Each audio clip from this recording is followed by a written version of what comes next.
I've learned you go slow to go fast. And I really just got in the mode of like just trying to juggle all the balls without, really paying attention to the people around me and just making time to listen and ask questions. Yeah, go slow to go fast. Hi, I am Sophie Vaux, and this is the Rise and Play podcast. In the show, I sit down with influential thought leaders of the gaming industry to deconstruct how they create the best team and company cultures in order to create the best games. Every episode brings actionable insight to improve your leadership, self-awareness, and emotional management skills. Because becoming a better leader starts with becoming a better human. So, are you ready to unlock your full potential in life and business? Let's begin. Raise up your game development with a new podcast sponsor, Game Refinery. Having been the user myself, what I like about Game Refinery's tool is that it helps game developers take a more data-driven approach to adding features, metas, and live events to their mobile games at any stage of development, from new game development to growing the current portfolio of games. And what makes Game Refinery differ from a traditional market research tool is that its team of game analysts play and deconstruct the best-in-class mobile games on an ongoing basis across 50 genres, hundreds of features, and thousands of live events. The data insights provided are actionable because they are based on data collected by real humans and not bots. And you will save a lot of time browsing through a database of almost 100,000 screenshot implementation that you can collect and share with your teammates. So want to learn more about how game developers like Zynga, FunPlus, Rovio, Garena, and King use Game Refinery to build better games with leaner teams? Go to info.gamerefinery.com/riseandplay to sign up for free access or to request a demo. Or just check out the link in the podcast episode notes. So today I'm sitting down with Forrest Swartout-Large. And before we begin a bit more about Forrest, so she's a 23-year veteran of the film and games industry, and now she's the co-founder and COO at Twin Suns Corp. Having worked on Tomb Raider, Inside, and Hitman, and most recently she shipped Hitman III as the executive producer, she is on a mission to make AAA games development more ethical, inclusive, and sustainable with her new company. So hi Forrest, how are you today? I'm great. Thank you. How are you? Good. I'm happy we finally got to catch up for this interview. And it's funny because a few years back we met, I think, at Malmo. I think often about the talk that you gave on anti-fragility and often map those concepts to what I'm working on. And it's been a few years now. So I just want to say thank you so much for that inspiration.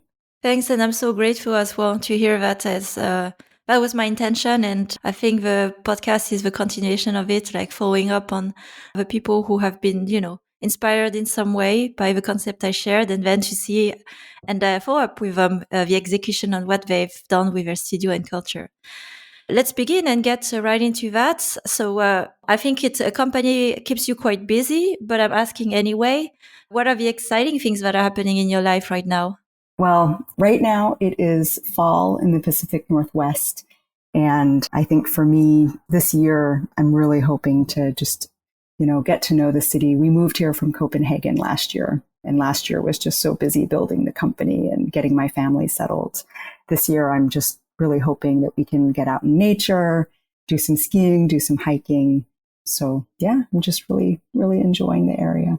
Let's begin then with a bit more about Twin Suns Corp. So I remember I read more about the approach, the culture, the process you had in mind at Pocket Egg Gamer article, I think. And I wanted to actually hear more from you now. The mission, what the company is about, why did you build it in the first place? A bit beyond, the intro I gave about you. Yeah. So Twin Suns Corp is a global, fully remote game studio, and we have team members in North America and Europe and Asia Pacific region. We formed to create high-quality, timeless franchises based on original IP. The studio was initially dreamed by my co-founder, Tim Longo. He always worked at large companies on high-profile IP. And his idea initially was to build something with people he had worked with previously to create original IP. For me, I think the idea of building something different, something new, was actually born out of something very personal. It was the experience of going through my husband's cancer diagnosis and treatment about a year before COVID. So even before COVID, I was thinking a lot about time, how time is finite, how I want to spend my time, the people I want to spend my time with, just how every day is a gift, and how we really can't take our time for granted, and how I didn't want to take my time for granted. You know, in the industry, starting out in film and television and moving into games, I've always worked really long, really hard hours. And I think personally, I've always sacrificed a lot for not so much in return. And I think this is true actually for a lot of developers, certainly not just me. Mm-hmm. I think there's a lot of inequity in our industry in games, and particularly on the AAA side. So with Twin Suns, I'm really hoping, you know, that we can prove that we can make AAA games, even working on new IP, that we can do it sustainably, and to really prove that there is actually a business case for this approach. I love it. And I can see the optimism, and also, you know, like having a positive approach to it. Like maybe it doesn't exist yet, or maybe in the form that you are describing, but that's exactly what you can do when you have experience, a network, and also a vision to try, you know, to build it. So the culture and the values are here to support the execution of a mission. And how far are you with the crystallization of the culture you want to build and the values? Is there something you can talk about? I assume as well as your role COO, you are looking into those things, I guess, right? Definitely. You know, our first value is people above all. And that is probably the value that has most guided us in both our day-to-day and our bigger decisions. You know, when we're thinking about scoping the project, we think about the team. When we think about big strategic things, we think about the team. It always goes back to the team, the group of people that we have brought together. So that is the most important thing for us, and every other decision basically gets hooked onto that. Another area that we've been focusing on a lot, especially recently, is trying to really nurture our culture around failing and learning, to really normalize and celebrate and destigmatize failure. I don't feel like we have been talking through our failures enough, actually. One thing that we started recently was in our team meetings is to have a little section that's like my favorite failure or my biggest oopsie. And different team members will, you know, just share big and small, epic failures and tiny failures from last week or 20 years ago. I know for me, it has been really hard for me to talk about my own failures, because I've always felt a responsibility to set a good example, or I've felt that people are waiting for me to fail.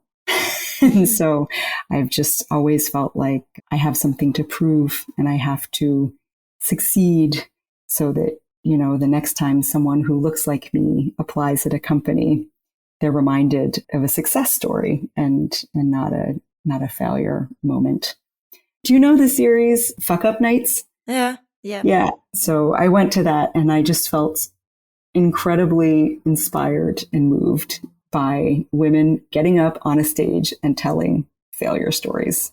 It just completely blew my mind that someone could do that and survive that moment. And actually that, like, it is something that you can pass on and give to others. Yeah, you're the second person to mention to me the Fuck Up Night. So it is maybe it is a thing to really attend or check, to give a bit more of this sense of humility, or, you know, kind of a take distance to what it means to share the failures. Are there key things you would like to share that, you know, here as we talk about failures and learning, that were things that you maybe planned or intended to do, and then 1 year later, well, maybe that wasn't such a great idea? Do you have few takeaways? I think one thing that surprised me that we have had to spend a lot of time and energy around is actually making sure that our team members don't burn out and really try to wrap our arms around overwork, understand why are people overworking? Why do we have fatigue at early stages of development? And there's a lot of reasons. We, from the beginning, have been trying to tackle global development, which means we have team members in all time zones. But yeah, the global piece has been challenging. We have had to, really try to work with people to, make sure that they're not overworking, that we do more asynchronously so that people don't feel like, they have to get up and attend for example, a meeting with Europe at 6 a.m. and then a meeting with Singapore, late into the evening that results in a far too long workday. So we've gotten a lot better at documentation and recording videos of meetings and just being more thoughtful about our synchronous communication and our asynchronous communication. And we're still working on it, and I think we will work on it for the life cycle, the entire life of our studio. And I wanted to follow up on this setup of global and remote, because especially when you start to build a company, it's great if you are building it with a network, but at some point you are also expanding it with people you don't really know, and people among each other don't really know each other. So how do you build the connections or very strong relationships or even trust for a team that is global, barely have a synchronous time? We are fortunate to actually have a number of us who have worked with each other at different companies and at different times in our career. We haven't all worked together before.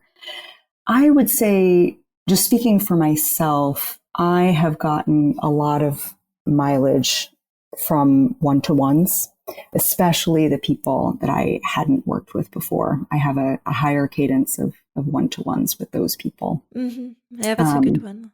To, really make sure that I'm forging my own relationship with those people and establishing our language together. So I work with both on the operations side and on the production side at Twin Suns Corp. Currently, we are 2 producers on the West Coast and 1 producer in Europe. I think of our 24-hour development as a sort of a relay where, you have a group of sprinters who are sprinting during their workday, and we have the baton handoff, right? So we're, right now there's only 3 of us, but we meet together as a group once or twice a week, and then we each have one-to-ones at least once a week. And that's working, I think, really well for us. In our disciplines, we have people in every discipline in every time zone. So we try to optimize our meetings, or at least rotate the meetings so that there at least 1 meeting a month is optimized for each time zone. And that makes me lead to the question of how big is the team? So to understand what is the scale of how you're operating, don't need to have the exact number, but more the range, because are we talking about 10 people, 50, 100, which would be adding another layer of a challenge, right? In the synchronization or organization of all what you described. Definitely. We are a little over 50 people right now. Maybe as your role as a COO, how do you split your focus, priorities? You said like you are following the 2 tracks of operations and production. What about as well, I don't know, company culture, the people? How are you organized with your co-founder? My co-founder, Tim Longo, is the game director and CEO, and I'm the EP and COO. So we try to meet every single day, at least for a little bit, to have some one-to-one time. And then we have at least once a week, but usually it's twice a week, where we meet for a longer stretch. We have a weekly directors meeting. Now we're upping it, actually, because we don't feel like it's enough. So 1 meeting a week is more focused on process, and the other meeting is more focused on the game itself. I've learned you go slow to go fast. There was, I would say, for the first 6 to 9 months, it's so chaotic. It's so busy. There's so many emergent things that come up, unplanned, unexpected things. And I really just got in the mode of like just trying to juggle all the balls without, really paying attention to the people around me and just making time to listen and ask questions.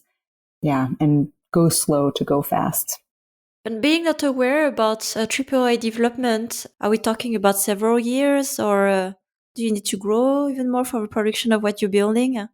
We are in pre-production right now in a multi-year project. And we are, as I said, we're currently a little over 50, and we're hoping to add 20 to 25 people over the course of the next year.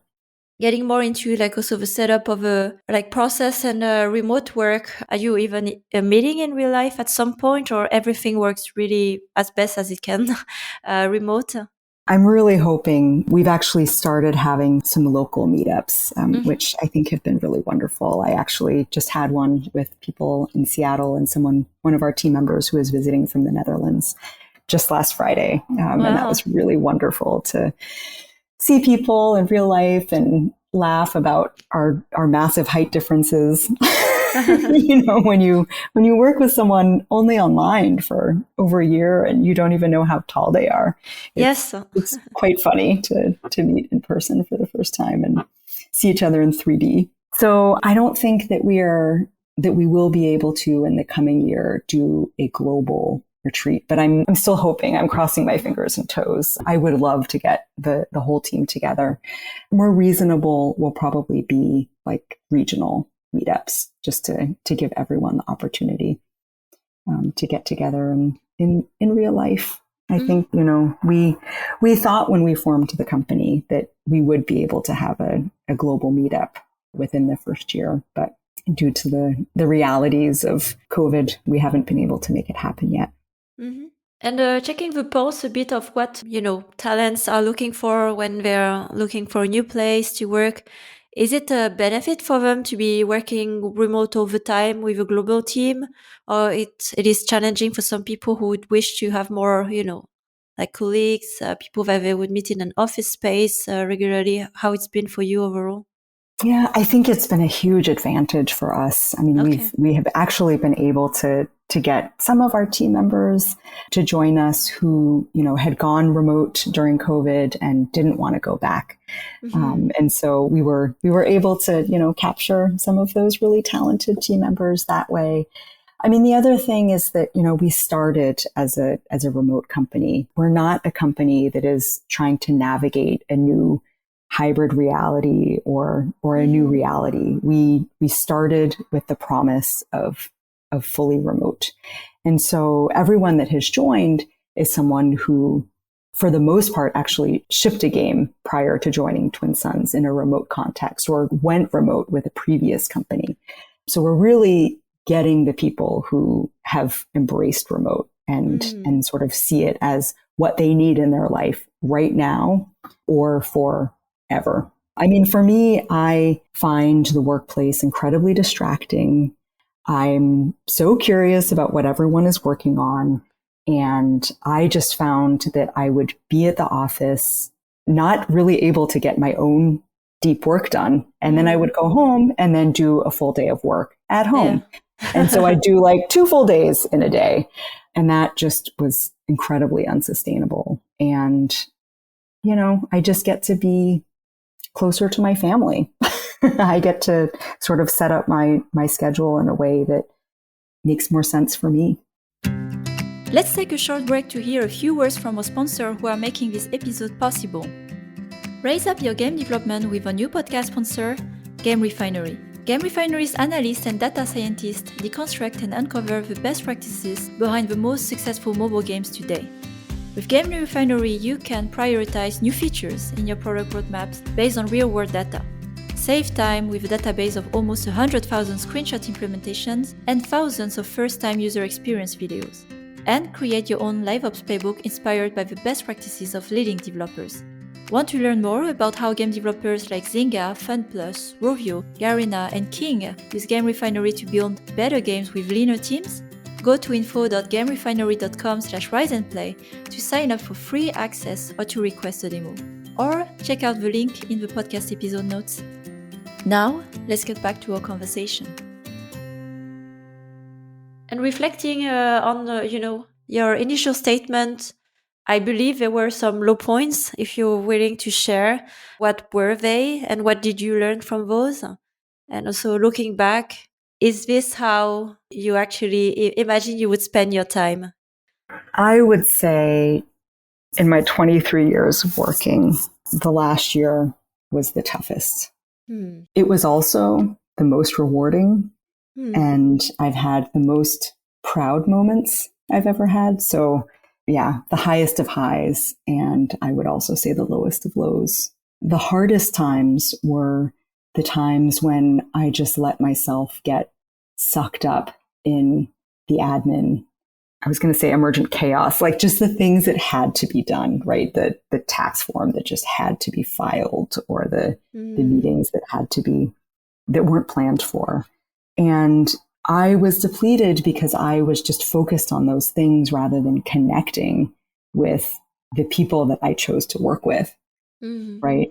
I was not doing the activities or the work that felt really meaningful for me. I did always feel like I learned something when I was finished with the tax form.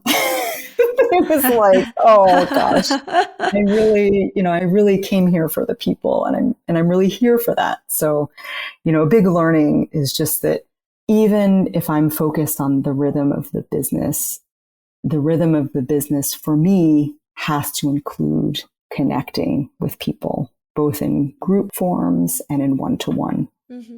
And that is what sustains me, and that is what prevents me from getting depleted. I also just had terrible boundaries and was completely focused on the business and building the company, and I was not taking care of myself. I was not prioritizing my needs or the rhythm of my life. That's also what this year is about for me, is just sort of reestablishing boundaries. And it's ironic because, a big part of my reason for co-founding this was so that we could all work sustainably. The great irony is that I'm here trying to get everyone else to work sustainably, and here I am just not doing it, right? Like encouraging others and not even listening to my own advice. So that's what I'm trying to do now. And I'm wondering about the boundaries, because those are really hard. What are the things in those low moments that really help you take a step back and realize what was happening and implement something new, to the change? Do you have tools? Were you helped by a coach? I don't know, or another support system that help you go through those changes? Yeah, we did gather some support around me. I have started going back to the gym after a 10-year hiatus. So great to feel my muscles again and work on my strength, my physical strength.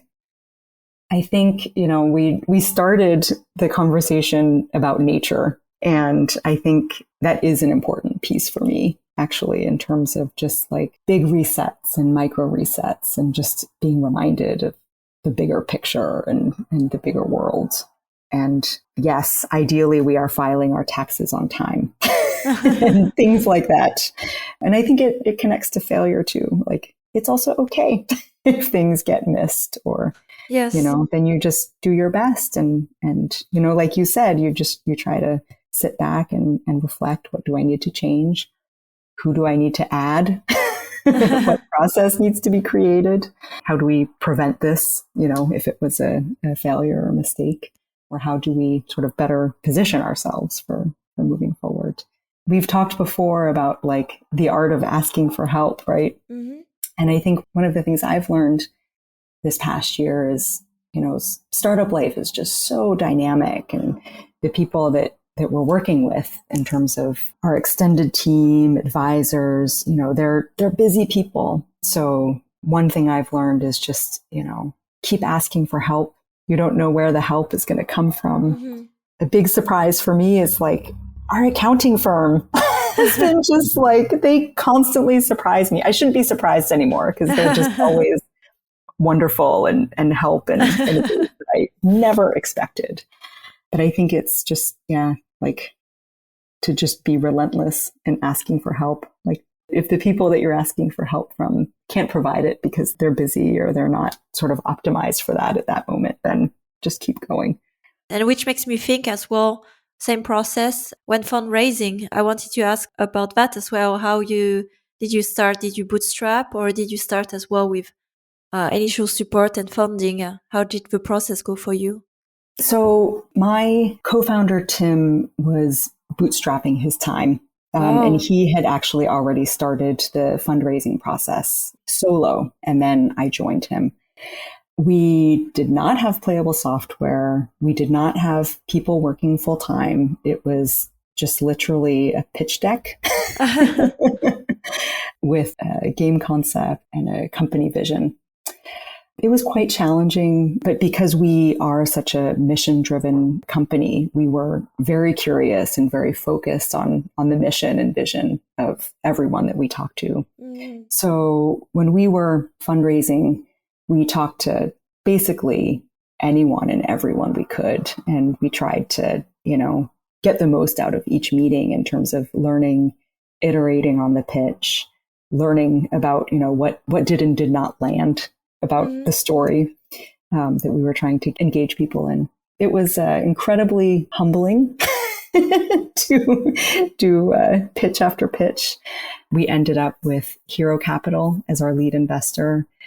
And we feel incredibly fortunate with them. They're just wonderful and so supportive. And we also have One Up Ventures, which is actually a community of game startup founders that has been huge for us in terms of the extended support network. We are continuously reminded that we're not alone. There's a lot of people that we can, ask advice from, compare stories. It's great to hear that when you were pitching about your company and you were, I think, very strong about your positioning with your mission. That was important. That was the main reason why you exist and why you formed the company. That you managed to find alignment with investors who supported your mission, right? Because I think it helps you in the long run. And you seem very happy with those partners as the way you talk about them. We are very happy. I mean, we wanted partners that would understand what we were trying to build and would give us support and space. And we've definitely gotten that with all of our partners and investors. And my last questions are more looking toward, the future and near future. So what are your priorities at the moment, the things you'd like to solve or, get into order? And what is the next exciting things that you're really looking forward to at the end of the year on the company or game level that are happening, the milestones, if any? Yeah, as I mentioned before, we're currently a little bit over 50 and we're hoping to add 20 to 25 people. We are currently about 60% of us in North America and a little over 20% in Europe and a little under 20% in APAC region. Wow. So really hoping to increase our team in APAC region, especially a bit more in Europe. And I think a priority is really sort of building out our production staff. And by production staff, I mean producers, our producer production staff, to help the team scale, to help the project scale, and to bring us from pre-production into production. All right, then that's it for today for our conversation. Thanks a lot for sharing, the learnings and quite hard learnings, because I understand as well, like it's been a tough ride and you're, still in the ride, but sharing those learnings are also very helpful for other entrepreneurs. That's like you said, how you learn from each other.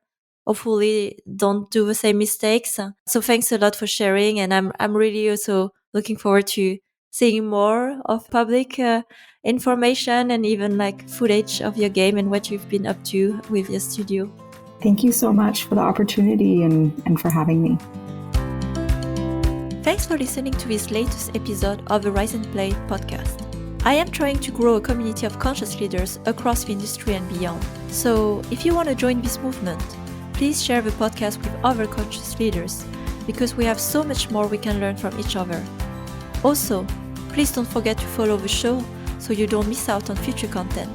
Every episode is packed with actionable insights that will help you improve your leadership skills now. And if you are interested in learning more on the topics that we discussed today, you can find more insights on riseandplay.io, and there you will also find my free masterclass on conscious leadership. So have a great week, and until the next time,